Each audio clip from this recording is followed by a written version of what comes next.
നിങ്ങൾക്ക് ആ സൈഫിന്റെ സൈഡിൽ കുറച്ച് സ്ഥലം വേണം. ഒരു വണ്ടി കയറി പോകാൻ പറ്റുന്ന അത്രയും സ്ഥലം. ഇവിടെ മണി ഒരു 10-12 കൊല്ലം മുമ്പേ ഞാൻ ഈ കാര്യം തന്റെ അടുത്ത് പറഞ്ഞല്ലായിരുന്നു.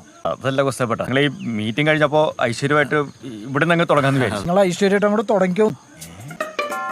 അതെ ഭീമ, നീ ആ ഡോക്ടറിന്റെ അവിടം വരെ ഉള്ള വഴിയൊക്കെ ഒന്ന് വെട്ടിത്തടിച്ചിടും. 4 സെന്റ് സ്ഥലം തരാനുള്ള അല്ലേ? പുള്ളി വരാൻ ഒരു മാസം എടുക്കും, വന്നിട്ട് തുടങ്ങാന്ന് വെച്ചിട്ടാ. ഇപ്പൊ തന്നെ അങ്ങോട്ട് തുടങ്ങിക്കൂടെ?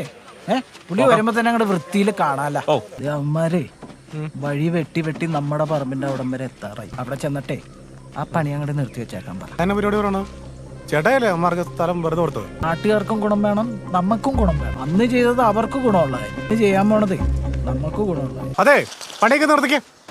നിർത്ത എന്റെ ചേട്ടനോട് സംസാരിച്ചാണല്ലോ, പുള്ളിയൊക്കെ ആണല്ലോ. അങ്ങനെ അങ്ങനെ പലതും പറയും. അവിടെ ഞാൻ ചോദിച്ചാൽ മതി.